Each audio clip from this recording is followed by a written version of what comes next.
Capítulo 3. Perfeccionismo y aprobación. Nadie es perfecto. Por eso los lapiceros tienen borradores. Anónimo. Cuando Carlos era un niño, cada otoño, su papá le daba la tarea de barrer las hojas caídas de los árboles. Era una tarea difícil para un muchacho joven y le tomaba horas terminarla, pero lo hacía sin ninguna discusión. Cuando terminaba su tarea decía: «Papá, te va a encantar. El jardín se ve increíble». Cada otoño, su papá tenía la misma respuesta cuando terminaba su inspección del jardín. «Se ve bien, hijo, pero te dejaste algunas hojas allí, y otras cuantas allá, y hay algunas más al lado de la puerta». El papá de Carlos era un perfeccionista, y Carlos nunca sentía que estaba a la altura de las expectativas de su papá. El perfeccionismo es un frío y estéril síntoma de una mentalidad legalista. Jesús reprendió a los fariseos cuando dijo: «Atan cargas pesadas y las ponen sobre la espalda de los demás, pero ellos mismos no están dispuestos a mover ni un dedo para levantarlas». Mateo capítulo 23, versículo 4. Los fariseos eran estupendos para hacer sentir a otros que no estaban a la altura. Eso es lo contrario a la gracia, y quizá por eso Jesús se opuso tan vehemente a la conducta de los fariseos. Satanás es el acusador de los hermanos, y se deleita en intentar hacernos sentir que no estamos a la altura de las expectativas de Dios. Dios no solo no espera que seamos perfectos, sino que precisamente porque no somos perfectos y nunca lo seremos, Él envió a Jesús para salvarnos y al Espíritu Santo para ayudarnos en nuestra vida diaria. Si pudiéramos hacerlo por nosotros mismos, no necesitaríamos ayuda. Jesús no vino a hacernos personas perfectas sin ningún error, sino que vino a perdonar nuestras imperfecciones y a borrarlas ante los ojos de Dios. En realidad somos perfectos por medio de Jesús, pero nunca podemos ser perfectos por nuestro propio rendimiento. Jesús sí dijo: «Sean perfectos como su Padre Celestial es perfecto». Pero un estudio del idioma original revela que quería decir que debemos crecer hacia la completa madurez de piedad en mente y carácter. La idea de crecer no me asusta ni me abruma, porque es un proceso que continúa a lo largo de toda nuestra vida. A mí me encanta aprender, cambiar y crecer.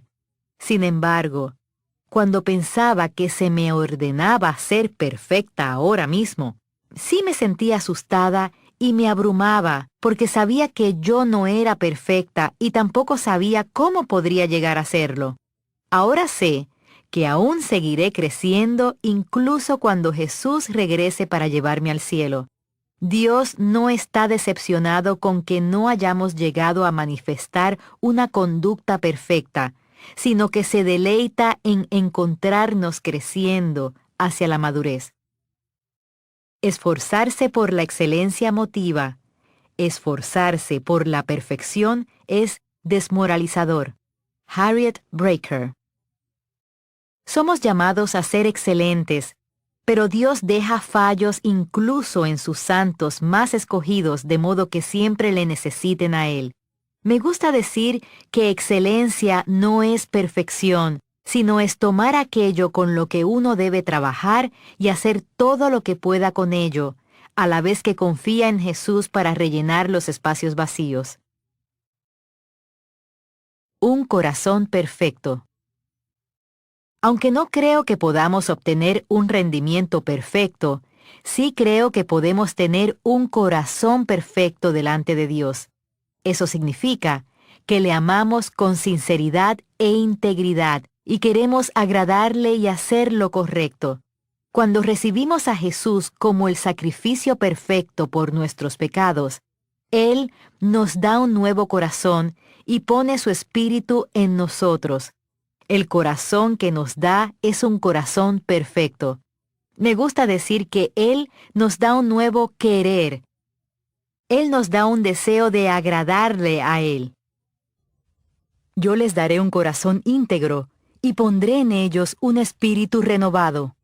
Les arrancaré el corazón de piedra que ahora tienen y pondré en ellos un corazón de carne. Ezequiel capítulo 11, versículo 19. ¿Amas a Dios? Creo que le amas. ¿O no estarías leyendo este libro? Si no tienes una relación íntima de amor con Dios, probablemente estés buscando una, y Dios también se agrada de tu deseo de conocerle. Hay mucho en la vida que yo no sé, y mucho sobre Dios que sigo sin comprender por completo, pero sí sé que le amo tanto como posiblemente puedo en este momento en mi viaje espiritual con Él. Espero amarle más a medida que crezco en Él, pero por ahora confío en que mi amor por Él es en lo que Él se deleita. Probablemente tengas ese mismo tipo de amor por Dios, pero puede que no hayas llegado a la conclusión de que tu amor por Dios es lo más importante para Él. Dios quiere que le amemos debido a quién es Él, y no solo por lo que Él hace por nosotros. Puede que sigas pensando que tienes que cumplir perfectamente para poder tener su aceptación. Si crees eso, es una mentira. El diablo te ha mentido. Las personas te han desviado. Estás confundido. Y la verdad es que Dios no espera de nosotros que seamos perfectos en nuestro rendimiento. Piensa en tus hijos o en otras relaciones íntimas que tengas. ¿Realmente crees que cualquiera con quien tienes una relación va a ser perfecto todo el tiempo? Desde luego que no lo crees. Yo ya sé que habrá momentos en que Dave o mis hijos me decepcionarán o no me tratarán precisamente bien, pero estoy comprometida con ellos para toda la vida, de modo que ya he decidido perdonarlos. Puede que tenga que pasar por el proceso del perdón cada vez que ellos me hieran, pero finalmente les perdonaré y seguiremos adelante en nuestra relación. Dios tiene ese mismo tipo de compromiso con sus hijos, solo que el suyo es incluso más perfecto que el nuestro, como padres podría ser jamás. Dios ya sabe que tú y yo no manifestaremos perfección y ya ha decidido perdonarnos. Vaya, eso quita la presión, ¿verdad? Cuando Jesús murió por nuestros pecados, pagando el rescate para redimirnos, murió no solo por los pecados que hemos cometido en el pasado, sino también por cada cosa mala que haríamos mientras vivamos. Todos nuestros pecados ya son perdonados, pasados, presentes y futuros, y lo único que tenemos que hacer es admitirlos y recibir agradecidamente el perdón de Dios. Estamos seguros en los brazos de Él y somos completamente cubiertos por su gracia. Lo único que Él realmente quiere es que le amemos, y debido a ese amor, hagamos todo lo que podamos para servirle y obedecerle. Estoy convencida de que si yo hago todo lo que pueda cada día, aunque lo mejor de mí sigue siendo imperfecto, Dios ve mi corazón y me considera perfecta de todos modos debido a su gracia, favor y bendición inmerecidos. En Primera de Reyes, capítulo 11, versículo 4, leemos que David también tenía un corazón perfecto. Ahora bien, si sabes algo acerca de David, sabrás que él no fue perfecto en su conducta. Cometió asesinato y adulterio, pero Dios dice que tenía un corazón perfecto. Tan solo intenta comprender eso con tu cerebro religioso. ¿Cómo pudo Dios decir que el corazón de David era perfecto? Pudo decirlo porque David se arrepintió sinceramente de su pecado, y aunque pecó grandemente, nunca dejó de amar a Dios. Manifestó debilidad debido a las tentaciones de la carne, y sí, fue culpable y manifestó una conducta muy equivocada. Lo que él hizo no solo hirió a Dios, sino que también hirió a muchas otras personas. David fue un hombre imperfecto con un corazón perfecto. Se dice de Amasías, rey de Judá, que hizo lo recto delante de Dios, pero no con un corazón perfecto o intachable. Hay personas que hacen lo correcto, pero su corazón está lejos de Dios. Los fariseos tenían una conducta política, pero a causa de su orgullo, sus corazones estaban llenos de crítica y juicio. Yo creo que Dios se deleita más en alguien que tiene un corazón perfecto y comete errores de lo que se deleita en alguien que sigue la ley hasta en lo más mínimo, pero cuyo corazón no es recto. Si quieres ser liberado de la tiranía del perfeccionismo, tendrás que entender la diferencia entre un corazón perfecto y un rendimiento perfecto. La siguiente historia muestra cómo un don con errores puede ser totalmente perfecto ante los ojos de un padre o una madre. Imagina una tarde de sábado soleada, húmeda y muy calurosa en el mes de agosto. Estás cortando el césped. Llevas unas 3/4 partes del trabajo hecho y sudas profusamente. Tu hijo de 5 años ha estado jugando en el terrero. Cuando te giras para dar otra pasada con el cortacésped, le ves delante de ti con un vaso lleno de agua con hielo. Cuando los ojos de ambos se encuentran, él levanta el vaso hacia ti, ofreciéndote su frío refresco. Apagas el cortacésped y agarras el vaso. Cuando lo tomas, te das cuenta de que hay arena del terreno mezclada con el hielo. Pedacitos de césped están flotando en la superficie y sucias gotitas de agua bajan por los lados del vaso. Esa es una imagen de la perfección cristiana y de lo que Jesús quiso decir cuando dijo: «Sean perfectos como mi Padre es perfecto». ¿Era esa agua con hielo totalmente perfecta? Claro que no. Tenía césped, arena y suciedad. ¿Qué hacía que el vaso de agua con hielo fuese perfecto? Era el corazón puro, genuino, sincero y amoroso de un muchacho que quería hacer algo amable y amoroso por su padre. La tiranía de los debiera y debería. Realizamos una encuesta en nuestra oficina, preguntando a nuestros empleados cuál era una de sus mayores preocupaciones en su caminar con Dios. La respuesta número 1 fue: ¿cuándo puedo saber que estoy haciendo lo suficiente? El perfeccionismo es alimentado por la tiranía de los debería y debiera. Es el constante sentimiento acosador de nunca hacer las cosas lo bastante bien o ser lo suficientemente buenos. Debiéramos hacer esto y aquello, o al menos más de eso, y deberíamos ser mejores de lo que somos. Deberíamos orar mejor, leer más la Biblia y ser más amables y más pacientes. Deberíamos ser menos egoístas, más amorosos y así otras cosas. Nunca nos quedamos sin cosas en nuestra lista que nos hagan estar insatisfechos con nosotros mismos. Este sentimiento nos persigue en todas las áreas de la vida, pero más en nuestra vida espiritual que en cualquier otra área. Instintivamente queremos ser agradables a Dios y tenemos un temor profundo a no serlo. Creemos que Dios está enojado con nosotros. Yo me crié en un hogar con un padre enojado a quien era imposible agradar.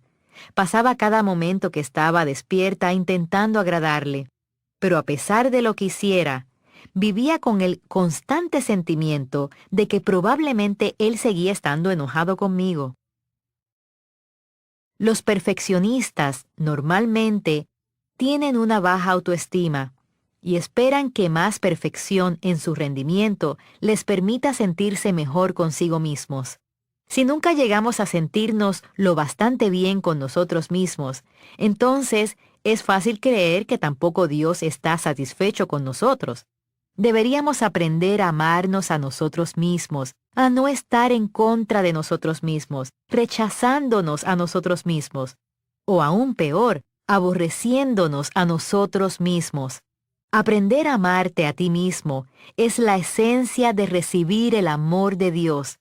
Es el bálsamo que lleva sanidad a tu alma herida. Hasta que recibamos el amor de Dios y aprendamos a amarnos a nosotros mismos a causa de ello, seguiremos estando enfermos en nuestra alma y viviendo vidas disfuncionales. Recuerdo bien lo mucho que yo batallaba por ser fuerte y buena en todo momento, y continuamente sentía que no estaba a la altura de las expectativas de Dios. Puedo decir verdaderamente que pasé años de agonía antes de oír finalmente a Dios susurrar a mi corazón: Joyce, está bien que tengas debilidades. Estoy segura de que Él había intentado enseñarme eso anteriormente, pero yo era incapaz de oírlo debido al pensamiento equivocado que tenía. Dios no me estaba diciendo que intentase ser débil, sino que me estaba dando a conocer que Él entendía que yo lo era, y que Él no estaba enojado conmigo a causa de ello. Cuando Dios me dijo que estaba bien que yo tuviera algunas debilidades, sonaba demasiado bueno para ser verdad. Inmediatamente comencé un estudio bíblico de la palabra debilidad, y descubrí que Jesús realmente entiende nuestras debilidades. Hebreos capítulo 4, versículo 15. Él las entiende, porque tomó carne humana a fin de identificarse con nosotros, y fue tentado en todos los aspectos al igual que nosotros lo somos, y aunque Él nunca pecó, no se sorprende cuando nosotros caemos. Sin duda, no estoy diciendo que no deberíamos trabajar con el Espíritu Santo para vencer nuestras debilidades, sino que es un proceso, e incluso aunque venzamos algunas de ellas, habrá otras que aún permanecen. Deberíamos aprender a estar contentos con nuestro progreso en lugar de sentirnos culpables por todo lo que aún nos queda por recorrer. Si nos enfocamos en nuestras debilidades continuamente, nos sentiremos desalentados, pero si nos enfocamos en nuestro progreso, eso aumenta nuestro gozo. Mediante el estudio de la palabra debilidad, también aprendí que Dios nos alienta a ser pacientes con los débiles. Se nos dice que soportemos las caídas de los débiles, que seamos pacientes y llevemos las cargas de los fallos morales los unos de los otros. Gálatas capítulo 6, versículo 1 al 2. Sin duda, si Dios espera que hagamos eso, los unos por los otros, está preparado para hacerlo por nosotros. Dios nunca nos pediría que hiciéramos algo que Él no estuviera dispuesto a hacer. Hay una hermosa historia de Dan Clark titulada Cachorros a la venta, que nos muestra una hermosa imagen del amor terrenal que refleja el amor de Dios por nosotros. Un niño vio un cartel en una tienda que decía Cachorros a la venta. Él siempre había querido tener un perrito, así que entró en la tienda y pidió ver a los cachorros. Enseguida, un hermoso Golden Retriever salió de la parte trasera y 5 perritos le seguían. Uno de ellos iba un poco retrasado debido a lo que parecía ser una pata dañada. El niño preguntó cuánto costaban los cachorros y le dijeron que $30.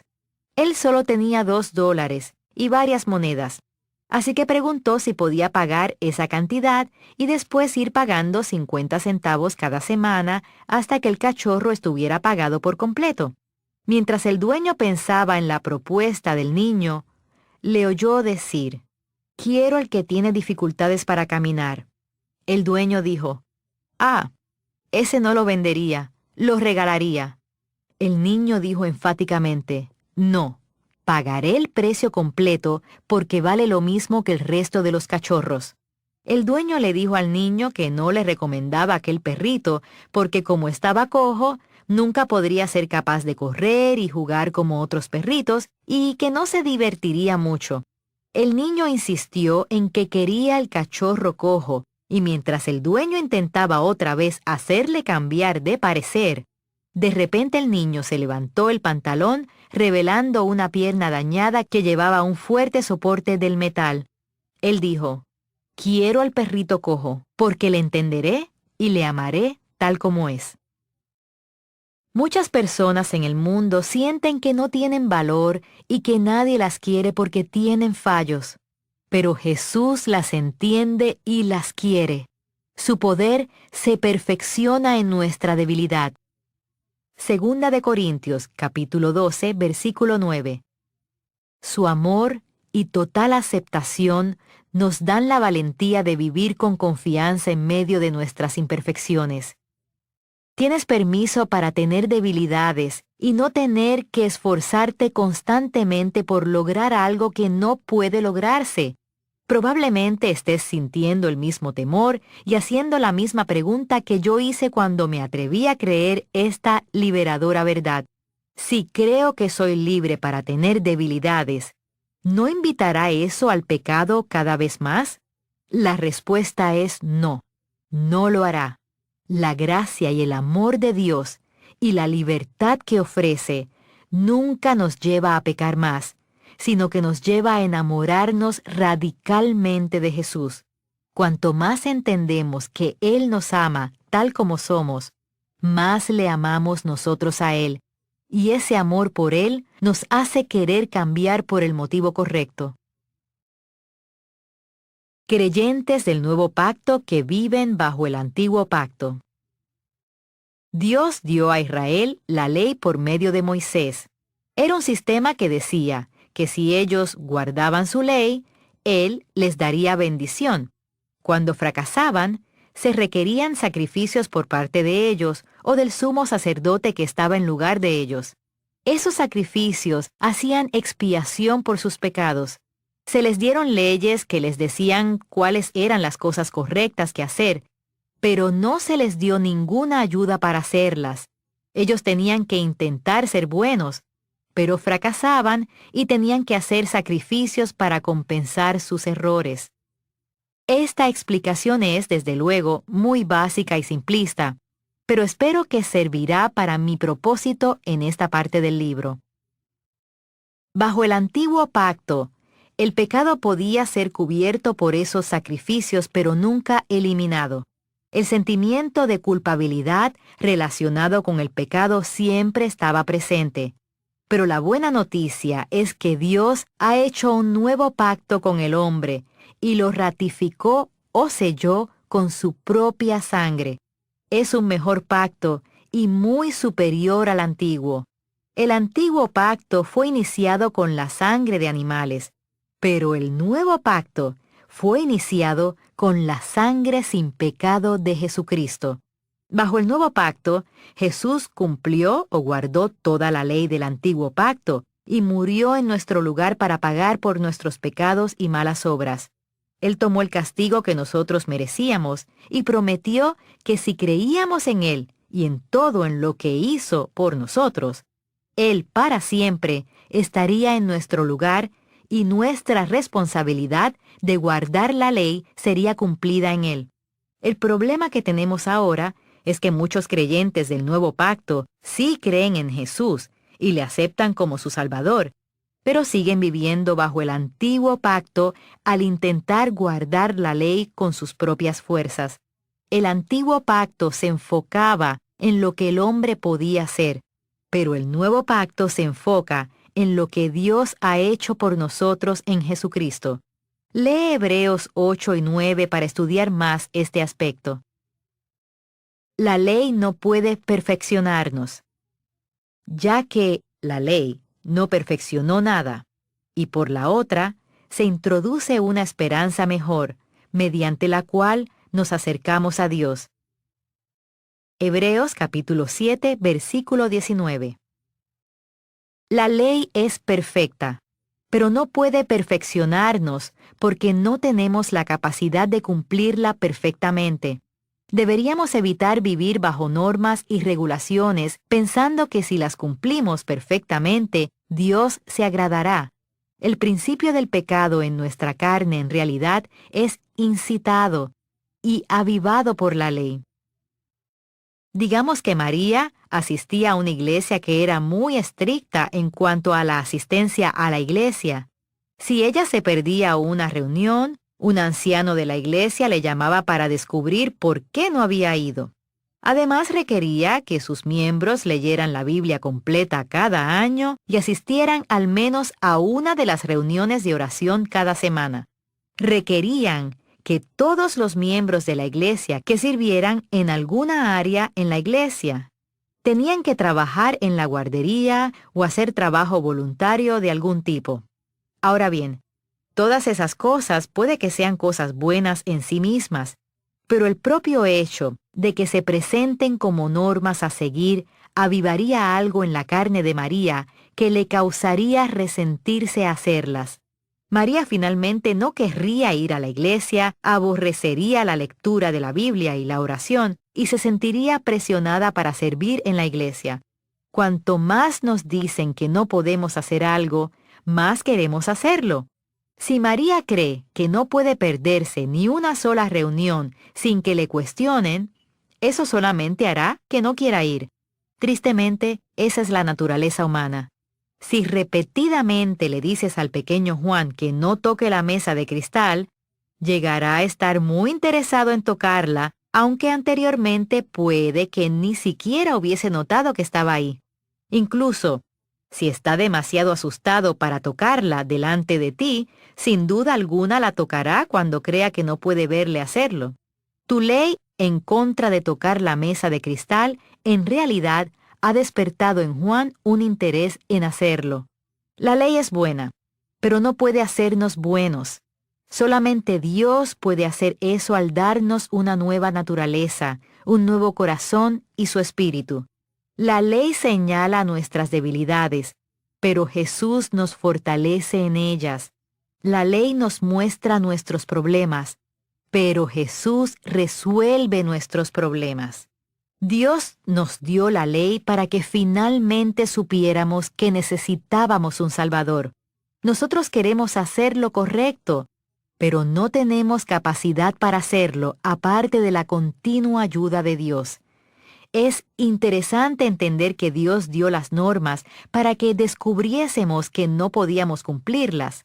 La ley realmente está pensada para llevarnos hasta el extremo o hasta el final del esfuerzo propio y de las obras de la carne.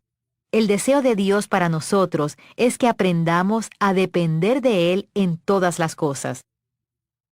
Él no quiere que confiemos en nosotros mismos y no nos permitirá tener éxito mientras lo hagamos.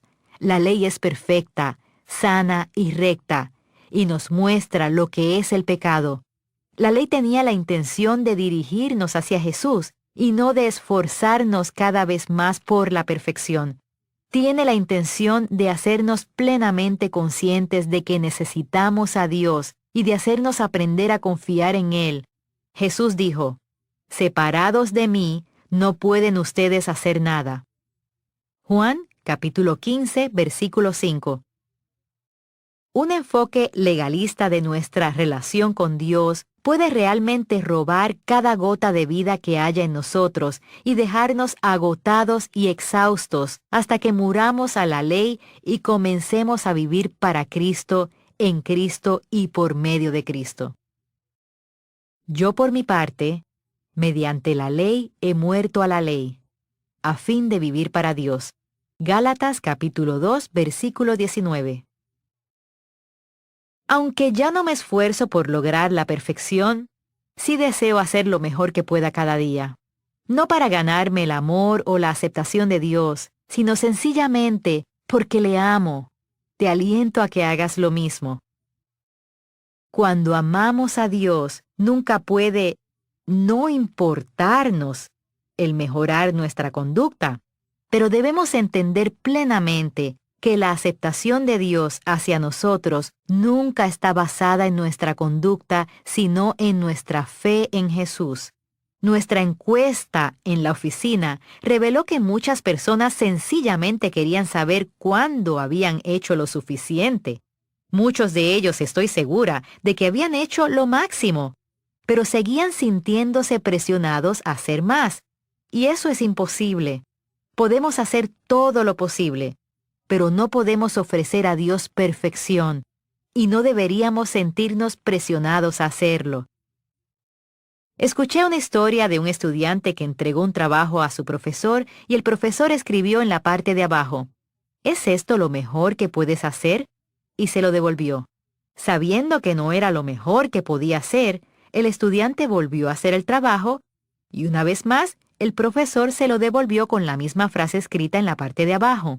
Eso sucedió durante 3 o 4 veces.